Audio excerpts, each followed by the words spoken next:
Hi అమ్మా చెప్పవా ఛానల్కు స్వాగతం. కలిమిలేములు కావడి కుండలు అలాగే కష్టసుఖాలు కూడా అంటే ఒకదాని తర్వాత ఒకటి వస్తాయి. వెలుతురును మింగివేసే చీకటి ఉండటం ఎంత నిజమో చీకటిని పారదోలే వెలుతురు ఉండటం కూడా అంతే నిజం. అయితే వెలుతురులో ఉన్నప్పుడు దానిని వెన్నంటే చీకటి ఉంటుందని మర్చిపోవటం, చీకటిలో ఉన్నప్పుడు దాని తర్వాత వెలుగు వస్తుందనే నమ్మిక లేకపోవటం మానవ సహజ స్వభావం. శిశిరంలో ఆకులు రాలుస్తూ మూడుబారిపోయినప్పుడు చెట్టుకు కానీ దాన్ని చూసిన వారికి కానీ అది మళ్లీ చిగురించి కళకళ్లాడుతుందనే దృఢ విశ్వాసం కలగటం చాలా కష్టం.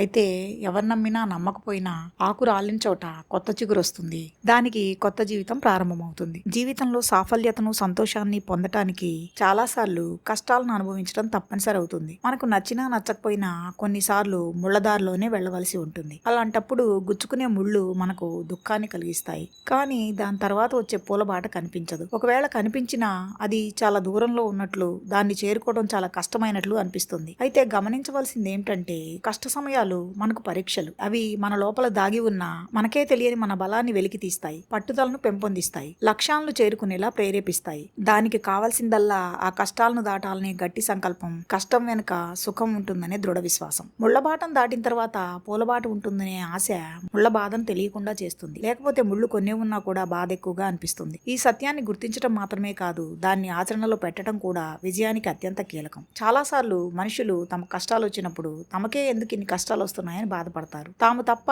మిగిలిన వారంతా సుఖ సంతోషాలతో ఉన్నారని భావిస్తారు. కానీ అది నిజం కాదు. ప్రతి వారికి కష్టాలు బాధలు ఉంటాయి. కొంతమంది ఎంత పెద్ద కష్టాన్నైనా చిరునవ్వుతో స్వీకరిస్తారు. ఇంకొంతమంది చిన్న కష్టానికే కృంగిపోతారు. ఇటువంటి వారు తమ కష్టాలను దాటి విజయం సాధించడం అంటే ఈత రాకుండా మహాసముద్రాన్ని ఈదినట్లే ఉంటుంది. వారు అవతల ఒడ్డుకి చేరుతారో లేదో కూడా తెలియదు. తమకు ఈత రాదనే విషయమే వారికి గుర్తుంటుంది తప్ప ఎలాగోలా దాన్ని దాటాలని, ఏది దొరికినా ఆఖరుకు చిన్న పోచ దొరికినా దాన్ని పట్టుకునైనా ఒడ్డుకు చేరాలని వారు అనుకోరు. నిజానికి చిన్న పోచ వారిని ఒడ్డుకు చేర్చలేదు. కానీ ఏదో ఒక ఆధారం దొరికింది కనుక దాని సహాయంతో మహాసముద్రాన్ని ఎదగలమనే నమ్మకం, ధైర్యమే తీరానికి చేరటంలో సహాయం చేస్తుంది. ఎవరైతే కష్టాలు ధైర్యంగా ఎదుర్కొంటారో వారు విజయం సాధించి అనేక మందికి స్ఫూర్తిని కలిగిస్తారు. కష్టాలు గొప్ప గురువు వంటివి. అవి మనలోని ఎన్నో వ్యక్తిత్వ లక్షణాలను తీర్చిదిద్దుతాయి. వాటి వలన మనలోని సహనం, నిబద్ధత, సమస్యలను పరిష్కరించే నైపుణ్యం, ధైర్యం వంటివి బయటపడతాయి. వాటిని అధిగమించినప్పుడు మనం ఎంతగానో ఎదుగుతాం. ఈ క్రమంలో మనలో ఉన్న బలహీనతలు కూడా మనకు తెలుస్తాయి. అయితే ఎప్పుడూ బలహీనతల మీదే దృష్టి పెట్టకుండా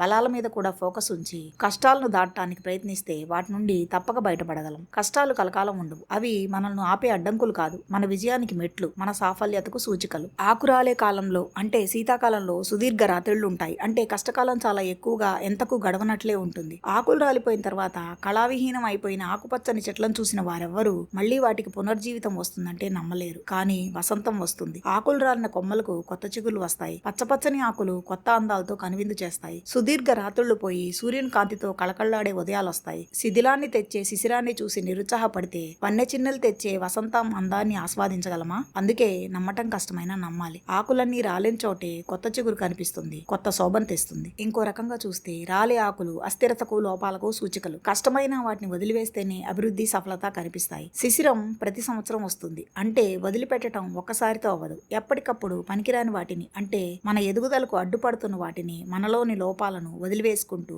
కొత్త మార్గాన్ని ప్రారంభించాలి. అప్పుడే అందమైన కొత్త జీవితం లభిస్తుంది. చరిత్రలో ఎంతో మంది కష్టాలను అధిగమించి తమలోని లోపాలను సరిచేసుకుంటూ విజయగాథలతో అనేక మందికి స్ఫూర్తినిచ్చారు. మరి మీరేమనుకుంటున్నారు? విన్నారు కదా. ఈ కంటెంట్ మీకు నచ్చినట్లయితే లైక్ చేయండి, షేర్ చేయండి. విజ్ఞానం, వినోదం కోసం, సరదా సంగతుల కోసం, స్ఫూర్తినిచ్చే కథనాల కోసం ఈ ఛానల్కు సబ్స్క్రైబ్ చేసుకోండి. నోటిఫికేషన్ల కోసం బెల్ ఐకాన్ క్లిక్ చేయండి. మరో మంచి కథనంతో మళ్ళీ మీ ముందుకు వస్తాను. అంతవరకు సెలవు.